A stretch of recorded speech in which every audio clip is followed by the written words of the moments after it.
Shalom and welcome to the world that was. Today we'll be taking a step west of Mesopotamia, over to the Levant. I'll be making a dish called Ashishim, a savoury lentil dish eaten by the populations present in Israel and Judea in antiquity. There's even passing references to a similar dish in the Hellenistic period, as recent as the mid-2nd century BC, which isn't all that recent, but still. In any case, let's take a look at the world that was. To begin with, we need to rinse our red split lentils, about 2 cups worth of dry lentils, until the water runs clear. This is to wash off any excess debris that may still be on the lentils. In any case, when the water runs clear, go toss these lentils into a pot. On top of this, pour about 4 cups worth of water, or even chicken stock if you want a saltier, more savoury final product. Make sure the lentils are covered by water. Then, place your pot with the lentils onto a medium-high heat and let them cook away for about 15 to 20 minutes. Stir this periodically so nothing gets stuck on the bottom of the pot. When they're done, go strain them into a bowl and let them cool off a little bit. When your cooked lentils have cooled off a little bit, go ahead and mash them up using a wooden spoon, or a food processor if you have one and want to save a bit of time. Either way, crush them into a fairly homogeneous paste before placing them into a large bowl. This shouldn't take too much time, given that lentils turn very soft when they're cooked, so do this to a consistency that you desire. When this is done, toss about a cup's worth of flour on top of this, mixing it well. You can also toss in about a half cup of sesame seeds into the mix to improve the texture. I'm not toasting these, but you can if you're adding them here. Mix this together until it's all combined. Then, crack an egg into it and mix it thoroughly, making sure that there are no more streaks of egg remaining in the mix before cracking in your second egg.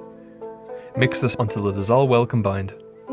I'm using chicken eggs here, which may have been used in antiquity, but original iterations of this dish may have used dove or even wildfowl eggs.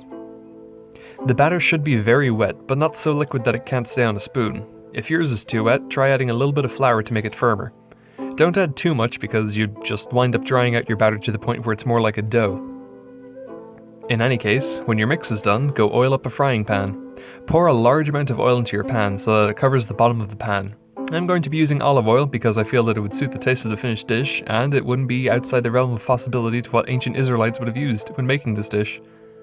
Either way, put this onto a medium-high heat until the oil starts to shimmer. When the oil is ready, go prepare your batter. Using 2 spoons, scoop up a lump of batter in 1 spoon and scrape it onto your hot pan using your other spoon. Or a finger, I'm not here to judge. Either way, form your mixture into small rounds, about the size of your palm and about as thick as your finger.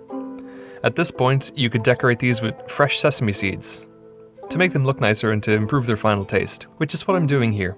These seeds will get toasted when you flip them over. Either way, place these rounds into the oil, but be very careful of splashback. Let this cook untouched for a few minutes before flipping it over and letting the other side cook for the same amount of time. I find about 3 to 5 minutes per side works best. Don't overcrowd your pan. I find that 2 or 3 rounds can fit in my pan, but yours might fit more or less. This is also entirely dependent on the size of your rounds too. When they're done, turn them out onto some kitchen towels and let them dry. When they've dried off a little bit, turn these out onto a plate and stack them up. You can serve these warm, lukewarm, room temperature, anyway, just not really cold. It's believed that honey, or a honey-like syrup, was used to sweeten these before eating, so if you're not too keen on the taste, you can drizzle some honey over these before eating. Ashishim are simple, very light, but very filling dishes. The sweetness of the honey and the saltiness of the ashishim go together very well. These are a very easy thing to make and don't take that long, about a half hour in total. Lentils and sesame seeds were a staple of the Levant for centuries, and this is an excellent example of one use for these resources in antiquity. They're a fantastic source of protein, and keep fairly well. I hope you all enjoyed this look at the world that was. If you liked what you saw, please consider leaving a like on this video and following my channel for some more ancient recipes.